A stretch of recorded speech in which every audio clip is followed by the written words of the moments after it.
Саламатсыздарбы? Мен Айдарбек кызы Айгүл, Казыбек жеткинчек балдар бакчасынын тарбиячысымын. Мен бүгүн балдарга ат тууралуу жана ат жабдыктарын көрсөтүп берем. Илгертен ата-бабаларыбыз атты унаа катары пайдаланышкан, көчүп конууда аябай жардам берген. Ошон кыргыз эли бекеринен айткан эмес, ат адамдын канаты деп.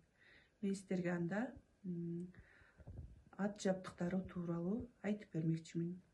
Ат жабдыктарын ат токууда алгач жүгөнүн салабыз, андан соң ноктосун салабыз мындай кылып. Андан кийин бизге ичмек, атты жонун жабыркатып албаш үчүн ичмекти салабыз. Андан соң тердигин жабабыз. Анан эр токуму. Эр токумда мындай куюшкан бар. Ал куюшканды эр алдыга жылып кетпеш үчүн салынат. Үзөңгү болсо тебинип элге чыгыш үчүн тээп чыгышат жана тең салмакты кармап буттарын тагып алышат. Эр токум токулгандан соң бизге төшөгүн салабыз.